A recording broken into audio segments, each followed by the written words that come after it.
औज़ुबिल्लाहिमिनश्शैतानिर्रजीम बिस्मिल्लाहिर्रहमानिर्रहीम। मोअज़्ज़िज़ ख़वातीन व हज़रात, अस्सलामु अलैकुम। आज का मेरा मौजू है जो मैं आपसे गुफ्तगू करना चाहता हूँ वो इस हवाले से है कि आज पाकिस्तान की जो इस वक्त सियासी सूरत हाल है वो बहुत ज़्यादा माहौल गर्म हो चुका है। मियाँ नवाज़ शरीफ साहब इस वक्त बहुत ज़्यादा गुस्से में नज़र आते हैं। मरीम नवाज़ साहिबा बहुत ज़्यादा इस वक्त सख्त तनकीद कर रही हैं हुकूमत पर और हुकूमत को लाने वालों पर। इसी तरह बिलावल भुट्टो ज़रदारी साहब, उनका गरजना बरसना भी, और मौलाना फजल रहमान साहब ने तो तीर कमान हाथ में उठाए हुए हैं। जैसा कि आप जानते हैं कि मौलाना फजल रहमान का तो मौक़िफ़ पहले दिन से यही रहा है कि हम इन असम्बलियों को नहीं मानते।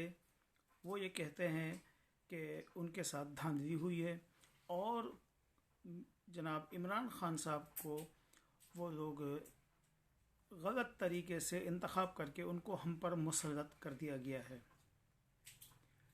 यही मौक़िफ़ बिलावल भुट्टो ज़रदारी साहब का भी है और मियाँ नवाज़ शरीफ साहब का भी है, लेकिन मौलाना फजल रहमान का तो शुरू दिन से ये मौक़िफ़ था कि किसी भी तरह से इन असम्बलियों में नहीं बैठना और हम अपनी तमाम नशिस्तों से जो हमने जीती है उससे भी इस्तीफ़ा देकर इन नताइज को तस्लीम नहीं करते। लेकिन जैसा कि हम जानते हैं, हमारे मर्द हुर जनाब आसिफ अली ज़रदारी साहब जो आज भुगत रहे हैं, वो मुफाहमत की पॉलिसी रही है उनकी।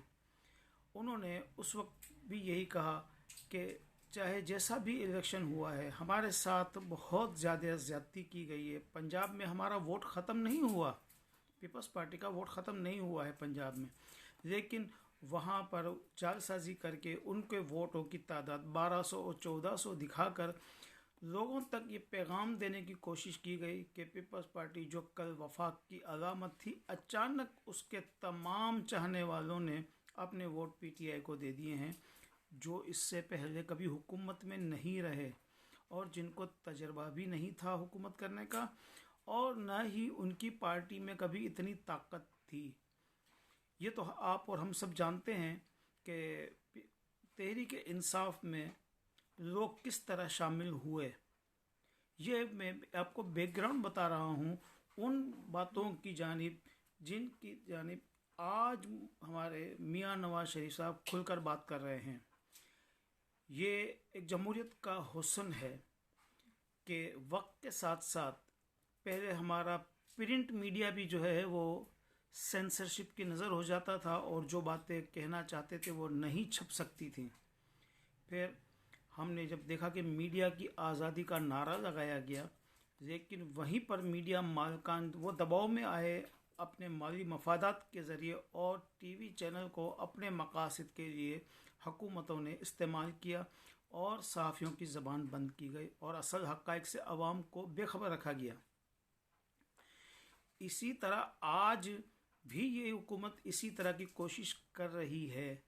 बहुत सारे टीवी चैनल्स को पाबंद किया गया है कि वो किसी का इंटरव्यू नशर न करे, या किसी का इंटरव्यू रिकॉर्ड हो गया तो वो जारी नहीं हो सकता। किसी से आप उनकी मर्ज़ी के मुताबिक सवालात नहीं किए जा सकते। वज़ीर आज़म अपने पसंदीदा लोगों को बुलाकर उनको इंटरव्यू देते हैं, जैसा कि कल हमने देखा कि वो हमज़ा अली अब्बासी जो एक अदाकार है उसको इंटरव्यू दे रहा है वज़ीर आज़म पाकिस्तान। ये इनका एक मयार है, यानी कि वो चाहते हैं कि अपनी तारीफ़ें बयान की जाएं। वज़ीर आज़म साहब किसी भी सहाफ़ी के साथ बैठकर बात नहीं कर सकते हैं हमारे, इसलिए कि उनको पढ़ने का शौक़ नहीं है, उनको मुताले का शौक़ बिल्कुल भी नहीं है, तो उनको नहीं पता कि दुनिया में क्या होता है। कभी तो वो जापान और जर्मनी की भी सरहदें मिला देते हैं, कभी वो आका करीम मोहम्मद मुस्तफ़ा सल्लल्लाहु अलैहि वसल्लम ख़ातमुन नबिय्यीन का नाम भी पूरा सही तरीके से नहीं पढ़ सकते हैं। फिर अभी हाल ही में उन्होंने एक बहुत बड़ी बोंगी मारी, उन्होंने कहा मंसूर अली ख़ान साहब को अपने इंटरव्यू में कि जी मैं जो कुछ भी करता हूँ आईएसआई और आईबी वो तमाम चीज़ों को जानती है मेरी, और वो मेरी तमाम कालों को रिकॉर्ड भी करती है। ये कैसे मुमकिन है?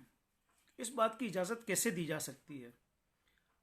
मानते हैं हम कि ऐसा पहले माजी में भी होता रहा है, लेकिन आज तक कभी किसी ने हमारे इन इदारों पर इस तरह से उंगली नहीं उठाई है, इस तरह खुलकर बात कभी किसी ने नहीं कही है कि वज़ीर आज़म के फ़ोन टैप होते हैं, उनकी जासूसी की जाती है।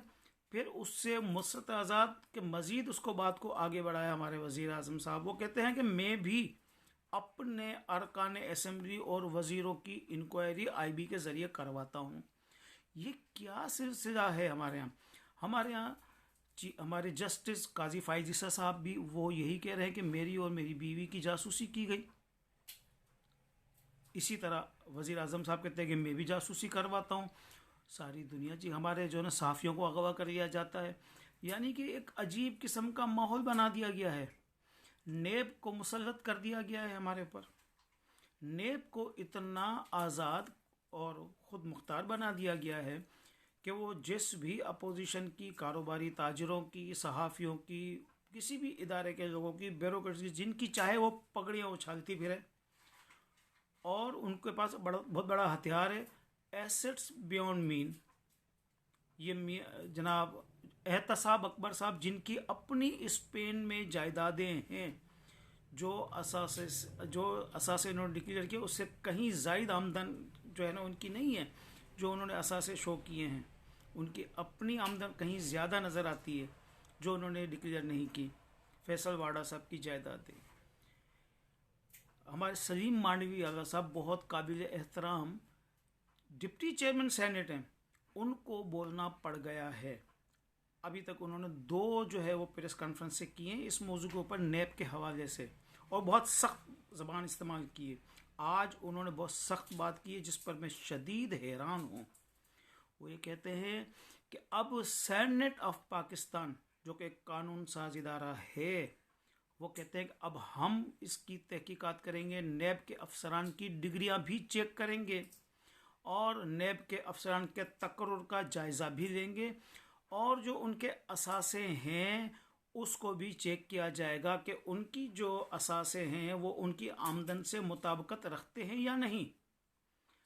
आप ये समझ लें कि ये तमाम मामला इंतहाई से ज़्यादा ख़राबी की तरफ जा रहे हैं। एक अनारकी का माहौल पैदा हो रहा है।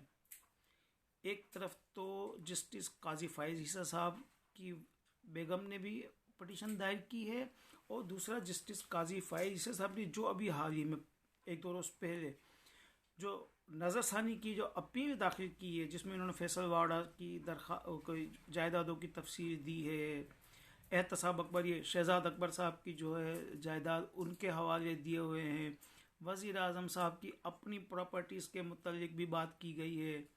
हमारे जजेस के अपना लाइफ स्टैंडर्ड हम देखते हैं तो वो कहीं उनकी आमदन से ज़्यादा जो है ना बहुत भारी भरकम नज़र आता है।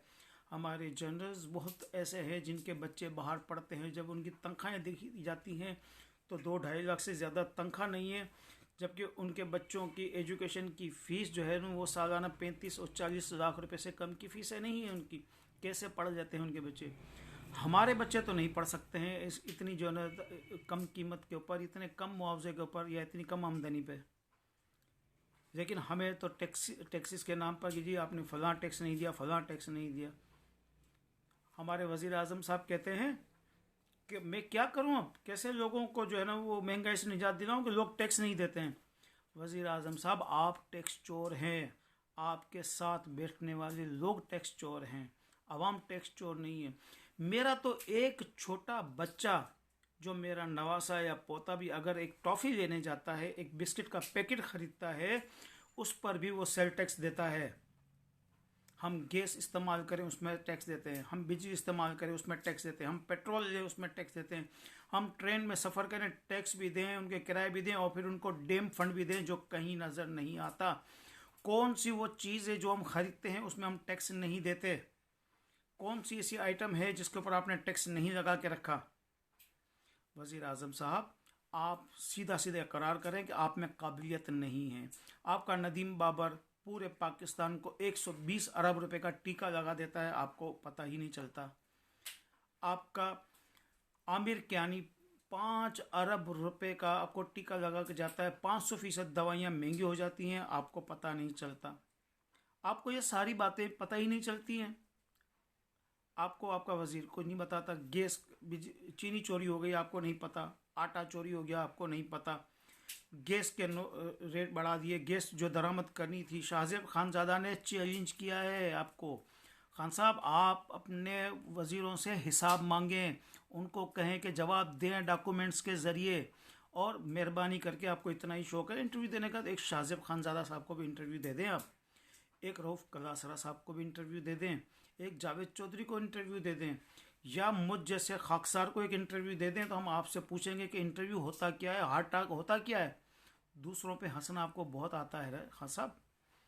आप हमें मुझे इंटरव्यू दे के देखें, मैं आपसे पूछता हूँ सवाल, मुझे बताएं कि फॉरेन फंडिंग केस जो है ना पिछले 6 साल से आप क्यों उसको नहीं चलने दे रहे हैं। वो कौन सी चोरी है जिसको आप छुपाना चाहते हैं। मालूम जंबा केस आप क्यों नहीं चलने देते हैं। अभी 2-4 दिन पहले ही जो है ना, जो आपके ऊपर जो है ना नाराज़ हुई है supreme court, billion tree tsunami, वो कहते हैं कि तमाम दरख्त क्या बनी गाला में लगा दिए गए हैं। इतने दरख्त तो हमें तो नज़र नहीं आते। अब तो सैटेलाइट फ़ोन के ज़रिए, आप सैटेलाइट के ज़रिए तस्वीर लेकर जो है ना सुप्रीम कोर्ट में रिपोर्ट दीजिएगा। आप किस केस में पेश होते हैं। आपने पीटीवी पर हमला किया, उससे आपको जो है ना कोर्ट या आपको दबाव के ज़रिए आप उनसे फैसले ले लेते हैं, आप बरी हो जाते हैं, और दूसरों पे दहशतगर्दी के पर्चे करवाते हैं आप। ना आपने आसिफ जरदारी के जो केसों से बरी हो चुके हैं, दोबारा आप उनकी री इन्वेस्टिगेशन कराते हैं, सारा दिन उनको चोर डाकू बोलते हैं। खान साहब आपने अपनी बहन को जो एनआरओ दिया, अलीमा बाजी को, उनके पास जो जायदादें आई, बताया तो सही कि पैसे कहाँ से आए।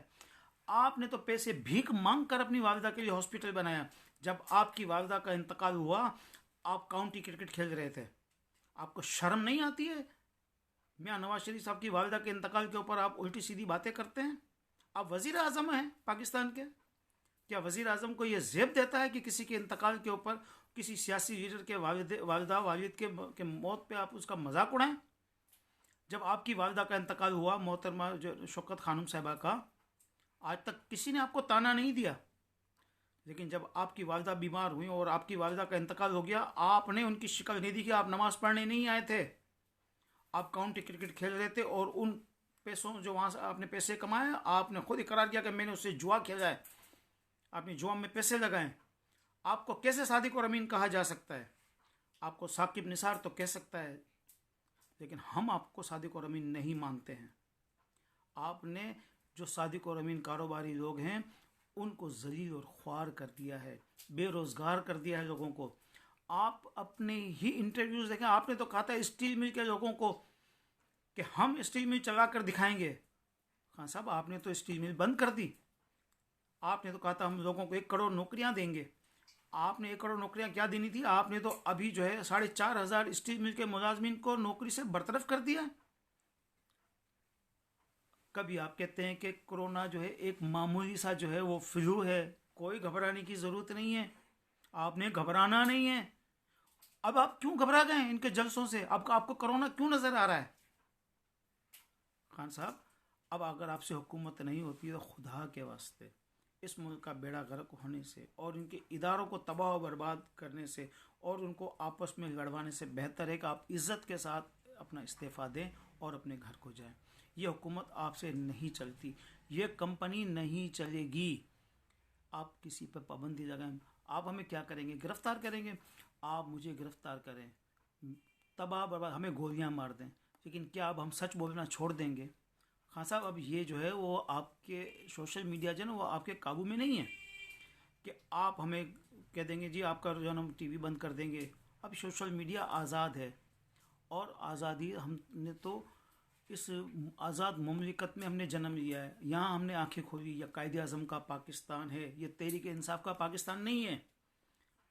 और ख़बरदार, आपको ख़बरदार कर रहा हूँ मैं बतौर एक सिंधी के, अगर आज के बाद हमने आपकी ज़बान से या आपके किसी जो है वो अपने ताबेदारों की तरफ से, आपके चमचा खोरों की तरफ से किसी ने कहा कि अंदरून सिंध और कराची अलग हैं, तो यकीन करें हम उनकी टांगें तोड़ देंगे, उनकी ज़बानें खींच देंगे। किसी को इजाज़त नहीं दी जाएगी कि कराची को और सिंध को अलग समझे।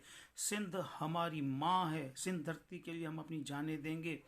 सिंध और कराची को अलग नहीं किया जा सकता। और सिंध के जज़ायर जिन पर आप कब्ज़ा करने की नीयत करके बैठे हैं, आप भूल जाइए, ये किसी की बाप की जागीर नहीं है कि कोई हमसे छीन लेगा और हम दे देंगे। मेहरबानी करके अपने आप को थोड़ा रिविज़िट करें, ज़माने के साथ किसी अच्छे लोगों के साथ उठ बैठकर उनसे मशवरा करें कि किस तरह से मामला चलाए जाते हैं। अब आपने आपके नेब का हाल हवाल ज़रूर मैंने बताना है। मोअज़्ज़िज़ ख़वातीन हज़रात, ज़रा इस बात को गौर से सुनिएगा और देखिएगा कि नेब के अभी ये बहुत हंसते हैं कि इसहाक डार साहब ने कहा, झूठ बोला, बकौल इनके, हालांकि उन्होंने झूठ नहीं बोला इसहाक डार साहब ने। मेरा मुस्लिम लीग से कोई वास्ता नहीं है, मैं उनको डिफेंड नहीं कर रहा हूँ, मैं सिर्फ ये बात कर रहा हूँ कि उन्होंने कहा कि नेब में जो है बहुत सारे लोगों कत्ल कर दिए गए हैं। जनाब अली, मैं सिर्फ आपके सामने 3 वाक़यात बयान कर देता हूँ, आपको अंदाज़ा हो जाएगा कि नेब की हिरासत में कितने लोगों को कत्ल किया गया है और क्या क्या जुल्म किए जाते रहे हैं वहाँ पर। अभी आपको शाहबाज शरीफ साहब ने भी बताया कि जी मुझे सोने के लिए जो है ना वो गद्दा नहीं दिया जाता, चारपाई नहीं दी जाती, मेरी कमर में दर्द। उनको ये मर्ज़ बहुत पुराना है, बावजूद ये कि मैं उनकी तनकीद करता हूँ, लेकिन फिर भी अगर वो जेल मैनुअल के मुताबिक जो सहूलतें होनी चाहिए वो आपको उनको देनी चाहिए अखलाकी तौर पर। लेकिन आपका अखलाक से क्या ताल्लुक़? आपने मुझे बताएं कि ब्रिगेडियर असद मुनीर का नाम आपने सुना होगा, पाकिस्तान आर्मी के ब्रिगेडियर असद मुनीर साहब, उन्होंने खुदकशी कर ली थी।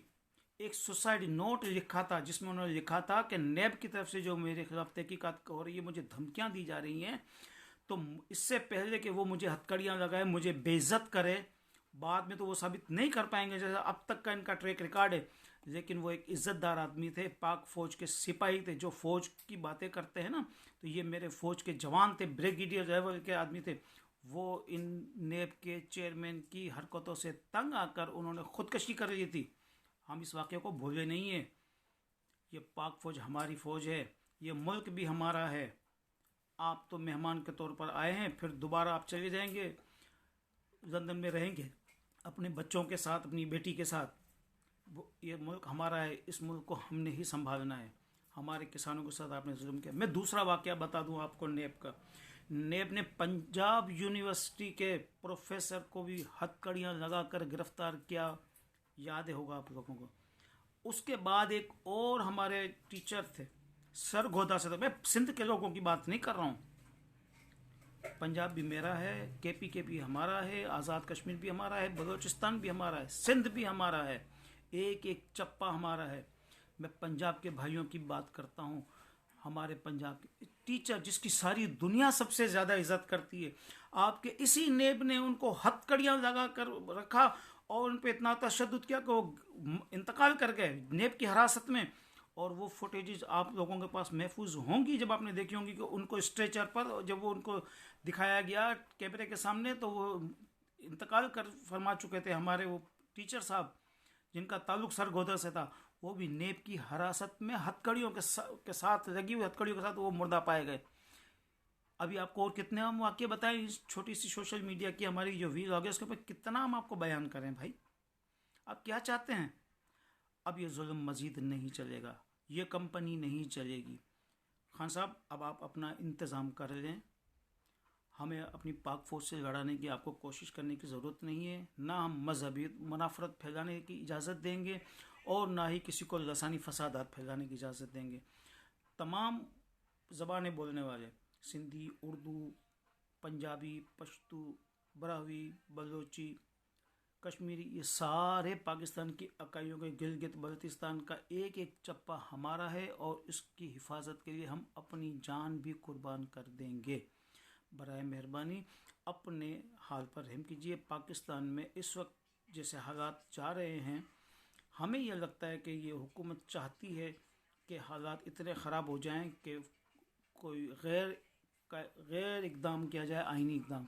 लेकिन आप यकीन रखें, हमारे जो सियासी जो रहनुमा हैं, मौलाना फजल रहमान साहब, आसिफ अली जरदारी साहब, बिलावल भुट्टो साहब, मियाँ नवाज़ शरीफ साहब और मरीम नवाज़ साहिबा और दूसरे तमाम अकाबरीन, जिसमें हमारे अताउल्लाह मेंगल साहब, ये कोई भी गैर इकदाम जो कानूनी गैर आइनी इकदाम होगा उसकी हिमायत नहीं करेंगे, उसकी हौसला शिकनी होगी और इंशाअल्लाह कानूनी तरीके से आपको यहाँ से रुखसत किया जाएगा। अस्सलाम वालेकुम।